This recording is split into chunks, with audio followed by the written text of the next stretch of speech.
आता मला हा कुठला असा पुरुष आहे की ज्याला 98व्या वर्षी पोरग जन्माला येत आहे? म्हणजे माझ्या सांगली जिल्ह्यात 3 प्रकरण अशी आहेत बोगस. मग महाराष्ट्रात किती केले असतील? म्हणजे तुम्ही जे सामान्य ओबीसी आहेत त्यांच्या आरक्षणाचा तुम्ही गळा घोटताय. जात पडताळणी समितीनं अशी कोणती कागदपत्र तपासली की ज्या आधारे यांना जातीचा दाखला दिला की तुम्ही जर मला 30 लाख रुपये दिले तर मी आज हा दाखला रद्द करून टाकतो? विषय असे महाराष्ट्रामध्ये किती जिल्हा परिषद सदस्य आहेत, किती पंचायत समिती सदस्य आहेत, किती नगरपालिकेचे, महानगरपालिकेचे, नगरपंचायतचे, नगर परिषदेचे मेंबर निवडून आलेत जे ओबीसीच्या दाखल्यावरती आलेत. राज्यभरामध्ये जिल्हा परिषद, पंचायत समिती, नगर परिषदा, नगरपंचायती, नगरपालिका आणि महानगरपालिकेच्या निवडणुका झाल्या. या निवडणुकांमध्ये SC, ST, OBC या आरक्षित प्रवर्गावरती अनेक उमेदवार आपलं नशीब आजमावत आहेत. संविधानानं दिलेल्या अधिकारामुळे सर्वसामान्य घटकातील उपेक्षित समाजातील अनेक उमेदवार हे त्या आरक्षण प्रवर्गातून स्थानिक स्वराज्य संस्थेमध्ये निवडून जात असतात. गेले 2 वर्ष राज्यामध्ये ओबीसीच्या आरक्षणावरून अनेक विषय पुढे आले, अनेक वादंग झाली. ज्यांच्याकडे मूळ कुणबीचा दाखला आहे त्यांना ओबीसीचा दाखला मिळणं यामध्ये काहीच गैर नाही, त्याच्या विरोधात आम्ही कुणीच नाही. परंतु ओबीसीचा मूळ दाखला नसताना, नोंदणी नसताना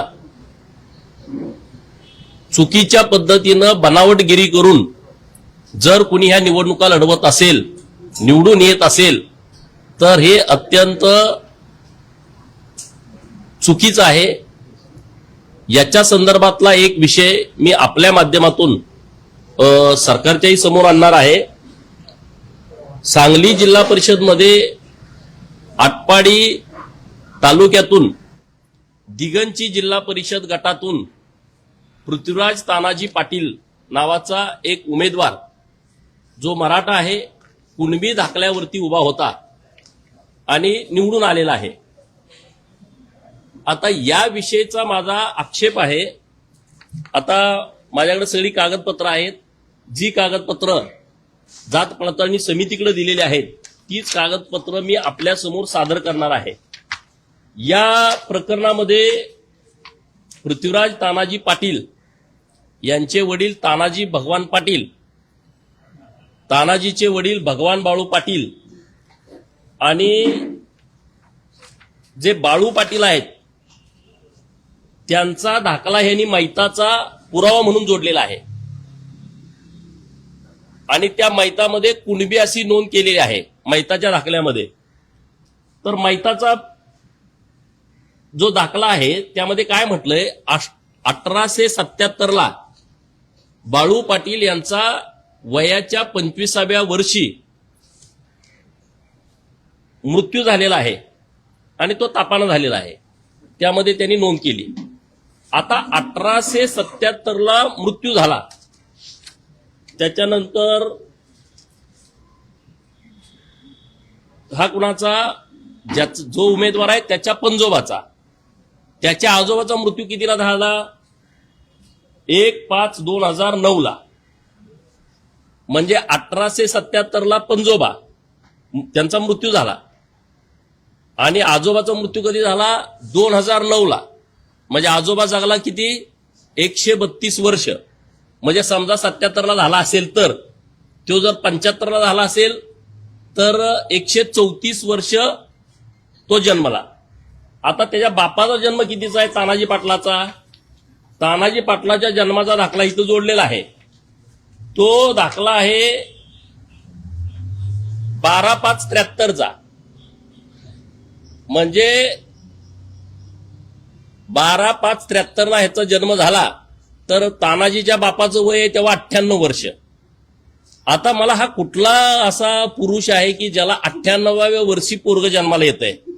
त्याच्यानंतर पण काही बहिणी आहेत त्याच्या, म्हणजे 100व्या वर्षी पण जन्माला आलेले आहेत. मुळामध्ये भगवान पाटील हा 75 ते 80 वयाचा असताना मेलाय.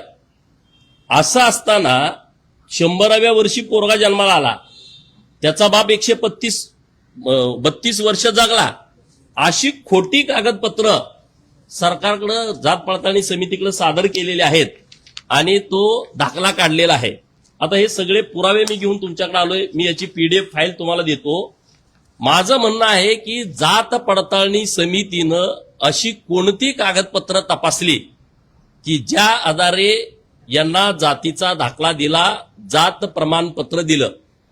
माझा आक्षेप आहे जात पडताळणी समितीवर. त्यांनी आमच्या उमेदवाराला निरोप पण दिला पडलेल्या की तुम्ही जर मला 30 लाख रुपये दिले तर मी आज हा दाखला रद्द करून टाकतो. आमच्या उमेदवारांनी स्पष्ट सांगितलं आम्ही काही पैसे देऊ शकत नाही. व्हॅलिडिटी कास्ट सर्टिफिकेट तर आधीच दिलं होतं, कास्ट व्हॅलिडिटी.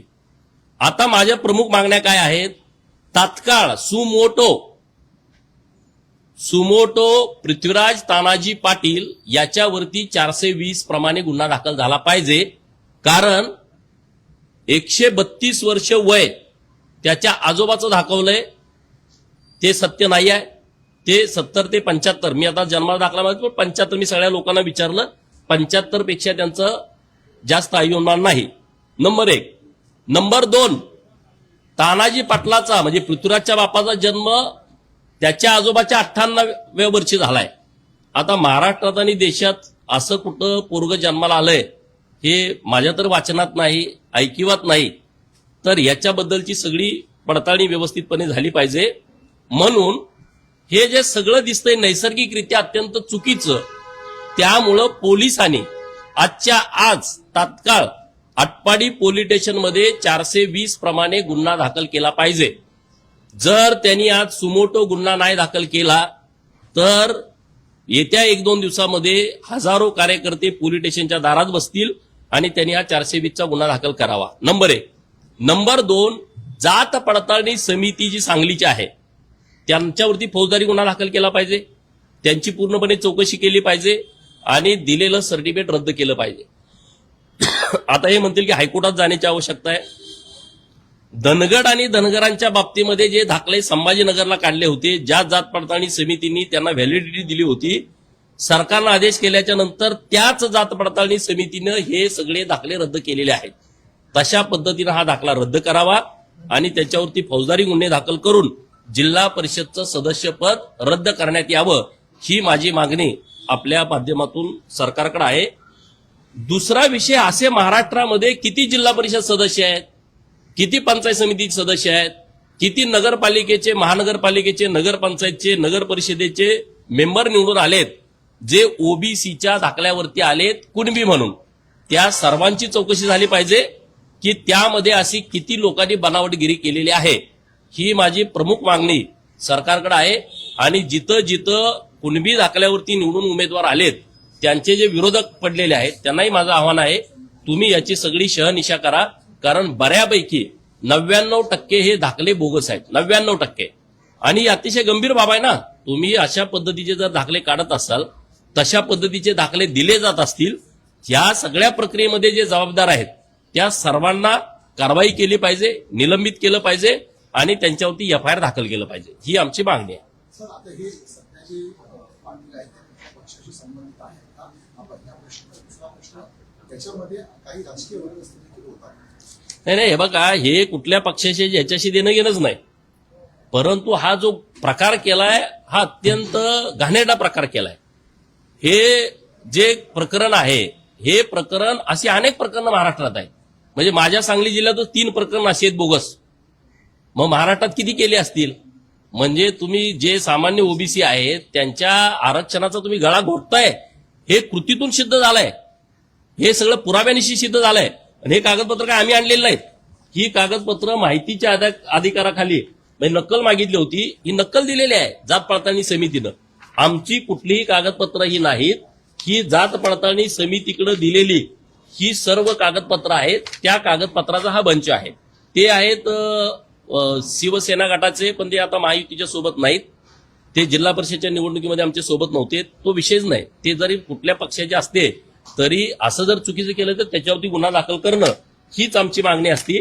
त्यामुळं तात्काळ गुन्हा दाखल करून यांचं सर्टिफिकेट रद्द करून जिल्हा परिषदचं सदस्यपद हे तात्काळ रिक्त केलं पाहिजे अशी आमची मागणी आहे.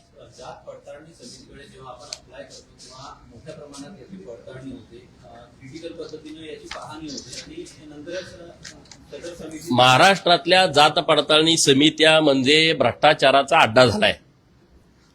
महाराष्ट्रातल्या जात पडताळण्या समित्या या भ्रष्टाचाराचा अड्डा आहे. 5 लाखापासून 25 लाखापर्यंत 30 लाखापर्यंत नोकरीच्या लोकांना विचारा तुम्ही किती पैसे घेतात जात पडताळणी द्यायला. हा त्यांचा रेट झालेला आहे आणि अत्यंत घाणेरडं काम हे जात पडताळणी समितीच्या माध्यमातून सुरू आहे. त्यांना तर दिसलं नसेल का हे? बर, भगवान पाटलाचा तुम्ही मृत्यूचा दाखला जोडताय, जन्माचा दाखला कुठे गेला? तुमच्याकडं 1877चा बाळू पाटलाचा मृत्यूचा दाखला आहे आणि मग त्याच्या पोराचा जन्माचा दाखला नसेल? हे सगळं बघितलं पाहिजे ना तुम्ही. ओरिजिनल दाखला आहे, ते शाळेत गेलेले आहेत, मी माहिती घेतली आणि येत्या काही दिवसामध्ये आम्हाला त्याची माहिती डिटेलमध्ये मिळेल. पण हे काम जात पडताळणी समितीचं होतं, तिथल्या अधिकारी महसूलच्या अधिकाऱ्यांचं होतं. जातीचं प्रमाणपत्र देताना का नाही याची शहनिशा केली? बरं, तुम्हाला माहित आहे जिल्हा परिषदेची निवडणूक लढवणार आहेत, स्थानिक स्वराज्य संस्थेमध्ये निवडणूक लढवणार आहेत, हा दाखला त्यासाठी पाहिजे.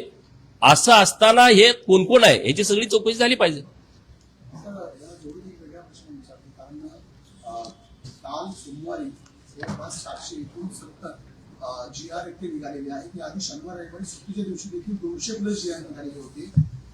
वर्षामध्ये एक शासन निर्णय घेण्यासाठी लोकांना प्रतीक्षा करावी लागते. मात्र मार्च एंडिंग आल्यावरती अशा प्रकारे 3 दिवसामध्येच 650 अधिक GR निघतात. लाल परीचा हा कारभार कुठे संशयास्पद वाटतो का? नाही, आता ह्याच्याबद्दलची माहिती मला आता तुमच्याकडून मिळाली. मी सविस्तर माहिती घेतो की 1-2 दिवसातच इतके GR कसं काय निघते. याच्यापेक्षा माझ्यापेक्षा मान्य अधिकृतपणे आमचे वरिष्ठ लोक या विषयावरती बोलतील. शासकीय अधिकारी मार्चमध्ये ऍक्शन मोडवर येताना पाहायला मिळतात का नाही? ते नेहमीच आहे. ते गतिमान सरकार पाहायला मिळतंय का? 31 तारखेच्या अगोदर हे सगळी लोक जरा ऍक्टिव्ह होतात. तर दुसरा एक वेगळा प्रश्न होता. सध्या गॅस पुरवठ्यावरतून अनेक राजकारण तापलेलं आहे. मंत्री मुरलीधर मोहोळ यांनी जैन मंदिरासहित जी हनुमान जयंती आणि वेगवेगळी साजरी करण्यात बघा, हे राजकारण आहे. फक्त पूर्ण करतो, कारण त्यांनी असं सांगितलं होतं की ज्यांना भंडाऱ्यासाठी अशा प्रकारे गॅस पुरवठ्याची आवश्यकता नसते त्यांनी माझा संपर्क साधावा.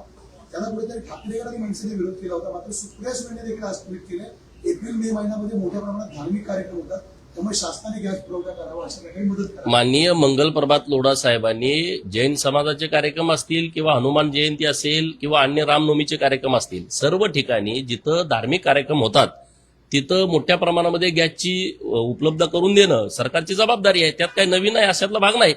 आणि त्यामुळे आता सगळीकडेच यात्रा सुरू आहे. गावगाड्यामध्ये आता मी जतला आहे, रोज एका गावात यात्रा सुरू आहे. आता पूर्वीची पद्धत बंद झाली, ते लाकडं आणायची, चुली करायच्या, त्याच्यावरती स्वयंपाक करायचा. आता ते आचारी लोक त्यांच्याकडे सगळ्यांना गॅसच असतात आणि त्यामुळं त्यामध्ये अशा सगळ्या धार्मिक कार्यक्रमाच्या संदर्भात गॅस उपलब्ध करून द्यायलाच पाहिजेत. आपलं सरकार करून देतंय आणि गॅसच्या तुटवड्याच्या संदर्भात सुद्धा जी लोक अफवा उठवत आहेत त्यांना कडक भाषेमध्ये सरकारने सूचना दिलेल्या आहेत. ठाकरे विरोध करत असताना सुप्रिया सुळे मात्र आता समर्थन करताना पाहिलं. महायुतीच्या निर्णयाचं समर्थन होतं. नाही, महायुतीच्या निर्णयापेक्षा ते देवाचं समर्थन करतात, ह्याचं तुम्ही कौतुक करा ना. कारण काय नाही? महायुतीपेक्षा, निर्णयांचं स्वागत केलं. कारण देवाशिवाय आता पर्यायच नाही ना. मंत्र तंत्र केल्याशिवाय काय पर्यायच नाही. हे सुद्धा आता पुरोगामी राष्ट्रवादीच्या लक्षात आलेलं दिसतंय. मग चांगला, हे उलट कौतुकास्पद आहे. सुप्रियाताईंनी हे जे स्टेटमेंट केलंय देवाधर्मासाठी त्याचं कौतुक आहे. आता त्यांना जी मतं दिली त्यांनी विचार करण्याची आवश्यकता. लाडक्या बहिणीचा अनुषंगाने प्रश्न आहे. आता ही केवायसीची प्रक्रिया 30 मार्चला झाली, त्यामधून 71 लाख नावं ही लाडकी बहीण योजनेतून पास झाली आहेत. याची ही केवायसी पूर्ण झालेली नाही. यावरती आता टीका केलीसाठी कुठेतरी बहिणींना या निमित्ताने नाही, असं काहीच नाही. केवायसी करणं अत्यंत गरजेचं आहे, कारण अनेक गावगाड्यातल्या आम्हाला भगिनी भेटतात. मला सकाळी एक फोन आला होता की आमचं केवायसी झाली नाही. ज्यांची केवायसी झाली नाही त्यांना केवायसी करायला तर संधी दिलीच पाहिजे. पण जे काही नोकरदार आहेत, ज्यांचा इन्कम सोर्स जास्तीच आहे, त्यांचं तर उडणारच ना. देशाच्या संरक्षणाच्या संदर्भात, संरक्षण क्षेत्राच्या संदर्भात संजय राऊतांनी एक गंभीर आरोप केला आहे. देशातले जे फोर्सेस आहेत, म्हणजे नौदल असेल, सैनिक दल असेल, या सगळ्या दलांमध्ये कुठेतरी एक असुरक्षित किंवा एक वेगळ्या प्रकारची भावना आहे आणि एक अनरेस्ट आहे, अस्थिरता आहे, अशा प्रकारचा दावा संजय राऊत. याला आता गुप्तहेर म्हणून नेमायचं आहे. तिथं जिथं कुठं काही अडचण असेल तिथं हा माहिती घ्यायला बरं आहे, म्हणून त्याची नेमणूक करण्याची आवश्यकता आहे. तसं पत्र मी लिहीन.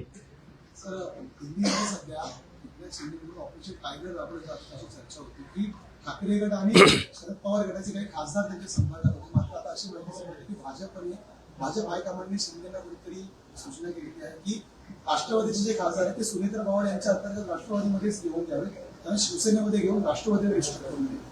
नाही, मला याच्याविषयी माहिती नाही. डॉक्टर साहेब, तुम्ही या अनुषंगानं जात पडताळणी समिती आणि त्यात दिले जाणारे कास्ट व्हॅलिडिटी या अनुषंगानं सामाजिक न्याय मंत्री संजय शिरसाट याची वेळ देणार. नाही, मी जात पडताळण्या समित्याच ह्या रद्द केल्या पाहिजेत अशी मागणी करणार आहे. माझी माहिती अशी आहे की इतर अनेक राज्यामध्ये जात पडताळणी समितीच नाही. म्हणजे जात पडताळणी समिती जर खऱ्या लोकांना न्याय देणार नसेल आणि चुकीच्या लोकांना जात प्रमाणपत्र देणार असेल तर मग जात पडताळणी समितीच पाहिजेत कशाला. एसटी मध्ये जे प्रवर्ग अनेक आहेत त्या लोकांना जात पडताळणी मिळत नाही. ते लोक हायकोर्टमध्ये जातात आणि मग त्यांना 4-5 लाख रुपये वकिलांची फी भरून 2-2 वर्ष गेल्यानंतर हायकोर्टचा निर्णय येतो आणि मग त्या एका माणसाला जात पडताळणी मिळते. एका कुटुंबामध्ये जर जात पडताळणी झाली असेल रक्ताच्या नात्यामध्ये, ब्लड रिलेशनमध्ये, तर त्यांच्या पुढच्या लोकांना दमवायचं काय कारण आहे. नियमात आहे तरी सुद्धा ते देत नाहीत आणि मग काहीतरी डिमांड करतात. आता हे प्रकरणच बघा ना तुम्ही.